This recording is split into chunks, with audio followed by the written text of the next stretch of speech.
Hi guys, and welcome to a type of book haul. This one is to show you what I got from my library. Now these are books that I have checked out. So these are not ones that I purchased. I did look at the library book sale at my local library, and there just wasn't anything that really caught my eye. There was a ton of nonfiction, but I didn't want to be there too long, and I kind of have to be very picky with my nonfiction, so I didn't get anything, which is fine. Now, what I'm going to do, now there's one book that I did not get at the library that I actually have on hold. I was hoping it would be in, but it was not in yet. It's in the process of transferring, so I'm going to tell you about that one first.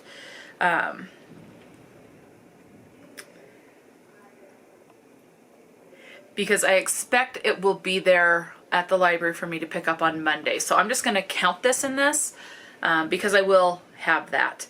So the book that I have on hold is book number 4 in the Fever series written by Karen Marie Moning. I DNF'd this series, but I still think about it, and I'm much more comfortable with the explicit stuff than I was. I mean, it doesn't mean I like it by any stretch of the imagination, but I want to continue on with this series, and so I reserved book number 4, because I know I've read the first 3, and so I've picked up the first, or I've reserved book number 4 in this series. So this one we are following Mac is what she goes with. So she has a sister who went to Ireland. Her sister was basically murdered, and so now Mac has gone to Ireland to try to figure out what has happened to her sister because she feels like she's not getting any answers. And so we're just following as she starts to realize certain things like Fae really exist, and she's starting to learn things about her family history that she didn't know about. And she finds that she has this particular ability where she can sense certain objects and things like that. And so she's just trying to figure out what happened to her sister. So that's where we're going. Okay, now with that out of the way, because I'll pick that up. I think it'll be there Monday, but today's Friday. I'm sure it will be there. If it's not there Monday, it'll be there like on Tuesday, Wednesday at the very latest. Then I'll pick it up Friday next week. So either way, I will get a hold of that book. Now, let me tell you about the books that I did check out. I ended up checking out, I thought I was only going to check out 5 books. And here's the thing. That stack of books there is my TBR pile for the month of March. I have completed 1 book from that pile. Today is the 10th. I am working on this book, and I am on page 341 out of 520 pages, so I will finish this today. So by the end of today, March 10th, I will have finished 2 books from that pile. And there's a lot of other books I want to read. I want to get to all of those, but there's a lot of other books I want to read. So I'm already planning on taking a punishment because I don't think I'm going to get to all of those, which I didn't really think anyway when I was filming that. But anyway, let's just go ahead and get into this library haul. And these are obviously in no particular order, but the first one I have in my hands is a Reader's Choice book, and this is a science fiction, and it is Light from Uncommon Stars by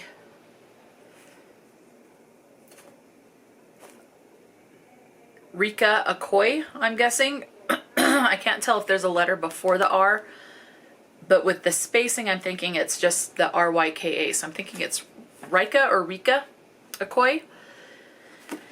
And I'm always fascinated by space and galaxy stuff, and so this cover immediately drew me in, despite the fact that there's a fish, and even then I like stuff with water. It says, Shizuka Satomi made a deal with the devil. To escape damnation, she must entice 7 other violin prodigies to trade their souls for success. She has already delivered 6. When Katrina Nguyen, a young transgender runaway, so we've got transgender rep. When Katrina Nguyen, a young transgender runaway, catches Shizuka's ear with her wild talent, Shizuka can almost feel the curse lifting. She's found her final candidate. But in a donut shop off a bustling highway in the San Gabriel Valley, Shizuka meets Lan Tran, a retired starship captain, interstellar refugee, and mother of 4. Shizuka doesn't have time for crushes or coffee dates, what with her very soul on the line. So it sounds like we'll also have a female-female relationship in here as well. Okay, so her soul's on the line, but Lan's kind smile and eyes like stars might just redefine a soul's worth. And maybe something as small as a warm donut is powerful enough to break a curse as vast as the California coastline. Sounds pretty good. So we will see. Now, I do not... These books, when are these due? Because I think I only have like 30 days, if that. I'm looking for my checkout slip. Where's my checkout slip? There it is.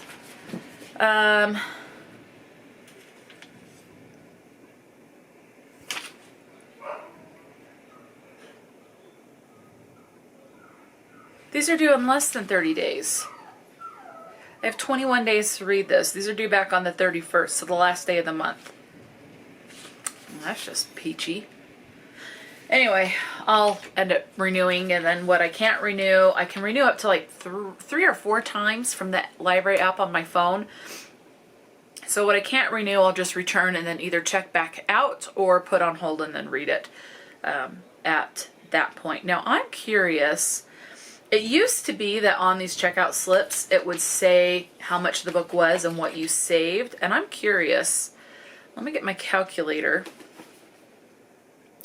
So obviously this is going to be before any taxes. So this book was $18.99, but obviously library free. So anyway, and then my library does this kind of a voting thing. So I will get to fill out what I thought for the book, and then they'll put it in a drawing. And if one of my ballots gets drawn, I get a $30 gift card to where, I don't know. But hey, why not? Okay, next on my stack here is The Coven. So obviously I'm getting witch vibes because of Coven. And this one says, imagine a world in which witchcraft is real. In this world, mothers pass on peaceful powers to their daughters, but the men in charge decide that this secret knowledge is dangerous. Not only dangerous, but illegal. As witches around the world are imprisoned, one young woman discovers a power she did not know she had. This terrifying force puts her at the top of the list in a global witch hunt. But she and the women around her won't give in easily. Not while all women are under threat. So, that sounds good. Oh, and this one was $15.99, so $16. And of course that's US dollars because I live in the US. This one, now this one's interesting. So The Coven, it does have, the UK is £7.99. So anyway, but the other ones generally don't. So anyway, I'm just focusing on the US.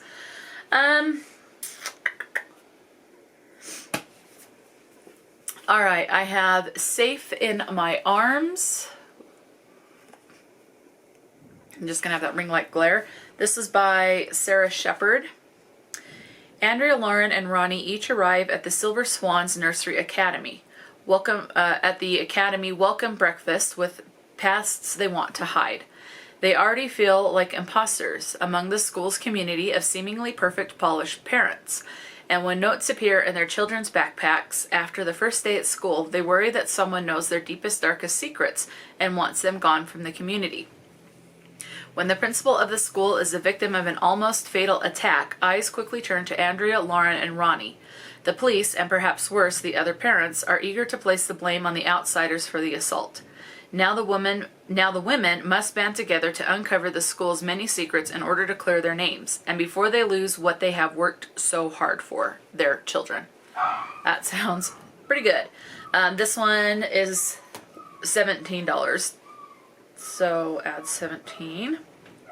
I've already saved over 50 bucks, and I'm imagining this one's going to go well over 100. Now, what I'll do is if there are one of these that I absolutely fall in love with the writing, they may want to purchase my own copy But other than that, I think this is a great way to try other authors' writings.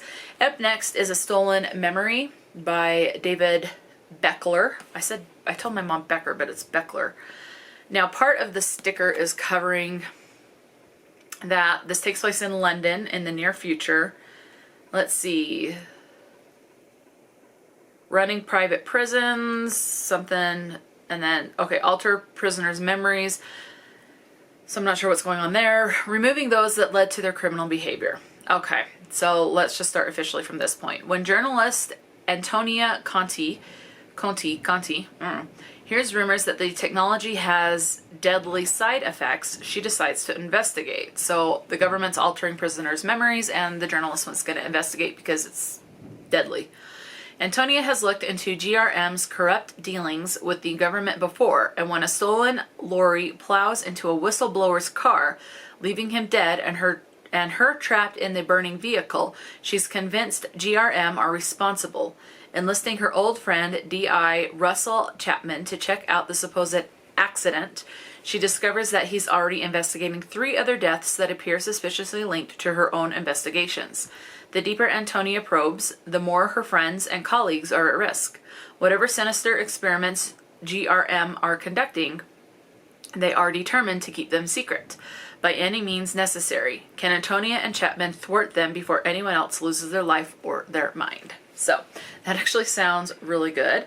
U.S. price, this is $16.99, so adding that to my calculator. Okay. Next is another Reader's Choice, so it's got the ballot, and that is Stolen Earth. Now, I do see on the back there's a cover of Recoil, and so I had to look. This is actually a standalone. I had to double check. So this is a standalone, and I was careful when I was at the library trying to get books that were the first in the series. It wouldn't surprise me if I messed up at some point, but they're either standalones or first in the series, or at least they should be. This is a standalone. So Stolen Earth by J.T. Nichols, and this is a science fiction, as you can more than likely tell from the cover. Environmental disasters and AI armies have caused the human population of Earth to flee. They lie scattered across space stations and colonies, overcrowded and suffering. The Earth is cut off by the interdiction zone, a network of satellites that prevents any escape from the planet. The incredible cost of maintaining it has crippled humanity, who struggle under the totalitarian yoke of the Sol Commonwealth government. Whew. Many have been driven to the edge of society, taking any work offered, criminal and otherwise, in order to survive. The crew of the Arcus are just such people. Through the interdiction zone, a world of priceless artifacts awaits, provided anyone is crazy enough to make the run. With fuel running low and creed accounts even lower, the Arcus' survival might depend on taking the job. Yet on arrival on Earth, the crew discovers that what remains of the world is not as they have been told, and the truth may bring the entire Sol Commonwealth tumbling down. That sounds good. This does not have a price. Oh wait, here it is, $15.95 for US. So, let me add that, $15.95. Okay. Next I have The Lighthouse Witches. This is a horror, and let's see, this is by C.J. Cook. When single mother Liv is commissioned to paint a mural in a 100-year-old lighthouse on a remote Scottish island, it's an opportunity to start over with her 3 daughters, Luna, Sapphire, and Clover. When 2 of her daughters go missing, she's frantic. She learns that the cave beneath the lighthouse was once a prison for women accused of witchcraft. The locals warn her about wildlings, supernatural beings who mimic human children, created by witches for revenge. Liv is told wildlings are dangerous and must be killed. 22 years later, Luna has been searching for her missing sisters and mother. When she receives a call about her younger sister, Clover, she's initially ecstatic. Clover is the sister she remembers, except she's still 7 years old, the age she was when she vanished. Interesting. Luna is worried Clover is a wilding. Luna has few memories of her time on the island, but she'll have to return to find the truth of what happened to her family. She doesn't realize just how much the truth will change her. That sounds pretty good. This one was $17. So, and that, I've already broken 100. So, up next is another Reader's Choice. And this is Look What You Made Me Do by Elaine Murphy. And let's see. Carrie just wants to be safe, boring, and not trekking through the woods at night with a dead body wrapped in a carpet. There is more to that little bit, but stickers are covering it. Becca wants to get away with murder. Becca Lawrence doesn't believe in happily ever after because she's already happy. She's gotten away with murder for a decade and has blackmailed her sister into helping her hide the evidence. What more could a girl want? So I'm wondering if Becca and Carrie are sisters. But first they have to stop a serial killer. When 13 bodies are discovered in their small town, people are shocked. But not as shocked as Carrie, who thought she knew all the details of Becca's sordid pastime. When Becca swears she's not behind the grisly new crimes, they realize the town has a second serial killer who has the sisters in his sights. And what he wants is Carrie. Okay. Told from a serial killer's perspective, at the very least, maybe it's a dual POV. I don't know. I think that sounds pretty interesting. So, Look What You Made Me Do, and this one was $16.99. Okay, up next is another one centered around witches, and that is The Lost Witch by Paige Crutcher. And this one looks like is going to be told in a dual timeline. 1922. Brigid Heron is a powerful witch and healer in the seemingly lost but charming small town of Evermore on a forgotten isle in Ireland. However, there is one thing that she longs for above all else, a child of her own. She is even willing to be seduced by the mysterious Luke Knightley, head of the Knightley Coven, whose pull is potent and impossible to resist. When their child is born and falls ill, Brigid will risk anything to save her daughter, even tap into the forbidden magic of the Lof of Briangloid? I don't know. Whatever that is, I don't know. But when the wild magic takes her daughter from her, Brigid is swept away as well. 2022, Evermore is under siege.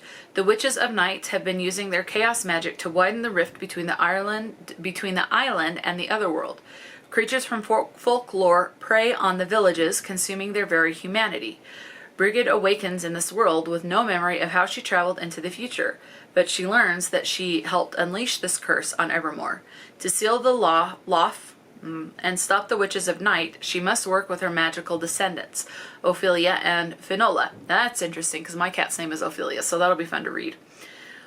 But the knowledge she seeks lies with Luke Knightley himself, mysterious, handsome, and powerful. To save Evermore, Brigid may have to lose everything once again. And this one was $16.99, so let's add that. Okay, next up is a romance, and I think this one's going to be a closed door. I'm assuming, one, based on the cover, and two, part of the topic. I've never heard of an Amish romance being smutty or spicy, but I'm sure there's some out there. This is Her Heart's Desire by Shelley Shepherd Gray, and this is book number 1 in a season in Pinecraft. And this one says, Mary Margaret Miller needs an escape from her small Amish community. She boards a bus all alone for a vacation in Pinecraft, Florida, meeting Betsy and Lily along the way. She's amazed to find two kindred spirits. They become fast friends and determined to have the best 2 weeks of their lives. For Mary, it starts when she meets Jason Raber, a handsome and charming carpenter. Jason is taken with Mary from the get-go, but he has responsibilities back home in Kentucky, including a girl he's supposed to marry. And when someone from Mary's past shows up in Pinecraft, it seems like her perfect vacation is ruined. But that's nothing compared to what's coming when she realizes what Jason has been hiding. So, And this one was $16.99. So let's add that. Okay. Up next, this cover drew me in. Miss Latimore's Letter. I really like covers like this. This was written by Suzanne Allen, I'm guessing.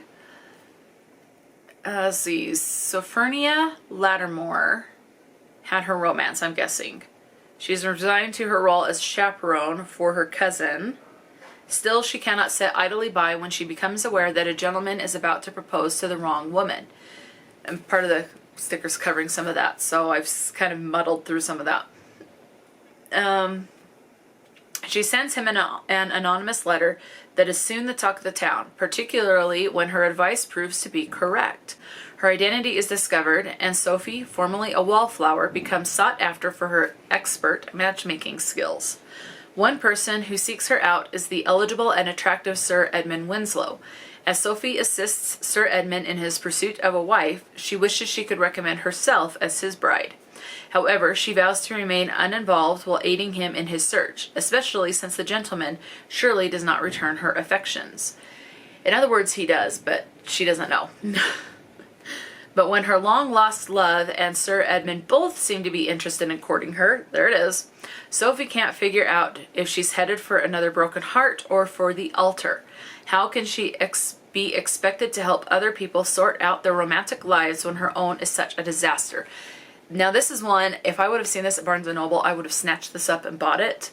But the library is a great place to test the writing. I could absolutely hate the writing. Who knows? But this sounds like one I'm going to want my own copy for eventually, but we'll see. So this one is $16. All right. Let's go ahead and do, these next three are all romance. And then I have one more. So I'm on the last 4 books. The last one is a horror. And then, so let's go ahead and do the romance ones. And this one is book number 1, or volume 1, in Weddings by Design. This one is called Picture Perfect by Janice Thompson. It says, Hannah McDermott has a successful photography studio. She'll soon be featured in Texas Bride magazine. And she has a celebrity client whose Galveston ceremony will be her ticket to the top spot on wedding coordinator Bella Neely's list of recommended photographers. But it could all come crashing down around her because of one man. Archival and photographer extraordinaire Drew Kincaid. Holy cow, I'm stumbling with words today. As the competition between Hannah and Drew heats up, Hannah is surprised to find that it's not the only thing getting more intense. She can't get the handsome man out of her thoughts or even out of her line of sight, and the job of her dreams is turning into a nightmare. Will everything she's worked for slip out of her hands? And can she see past her pride to find a picture-perfect love? So, sounds pretty good. They all sound good from what I've read so far. And this next one is, oh, that was, I forgot to see, this one was $13.99 according to the price on the back, so I think I'm going to break 200 savings, so. Next I have The Boy with the Bookstore. One, love the cover. I love these covers, and what drew me in is The Boy with the Bookstore. Involving books, abso-freaking-lutely. This was written by Sarah Smith. I don't know how to say the middle name. Echevarri? I don't know. Max Boyson looks good. And then it's sticker over it. So something something tattooed hottie Joelle Prima has been crushing on for the past year and a half has turned into a prime example of why you shouldn't judge a book by its delectable cover. When she first learned about the massive renovation to the building they share, Joelle imagined that temporarily combining her Filipino bakery with Max's neighboring bookstore would be the perfect opening chapter to their happily ever after.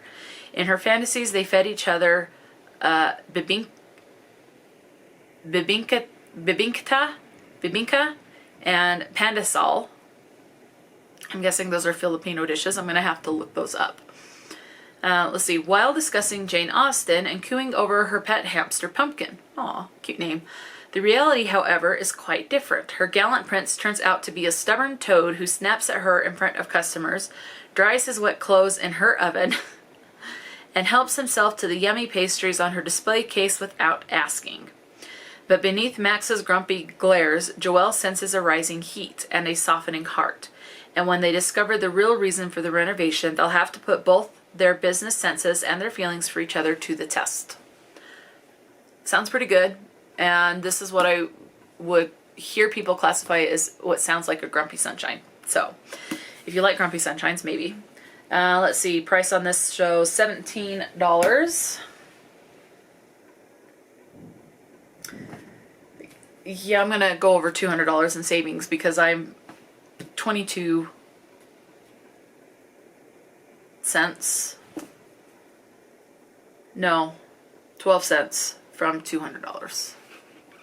So, up next I have The Duke Undone by Joanna Lowell. Love this cover as well.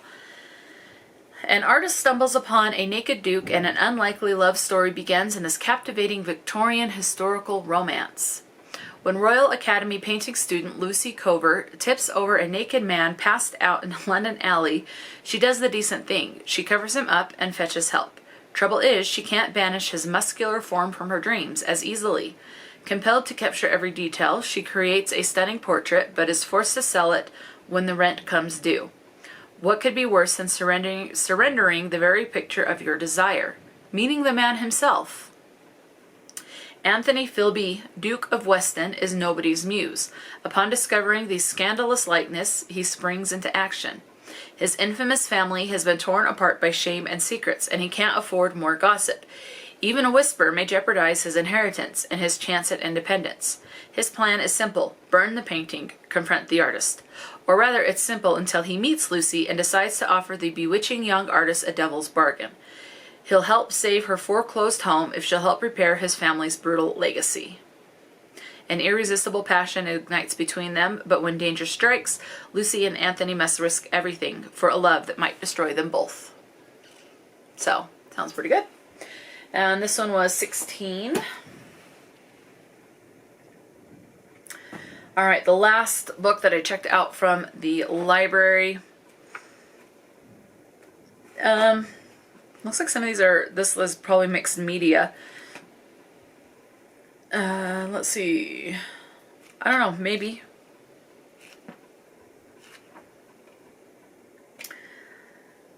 I don't know how much this one was, though. Because there's no price on the back. Is there a price inside? No. Okay, so I can't add any price for this one because there's no price. Anyway, this one's the horror, and it's The Specimen by Pete Kale, I'm guessing is how it is said.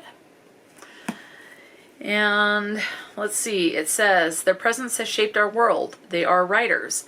1 month ago, an urban explorer was drawn to an abandoned asylum in the mountains of northern Massachusetts.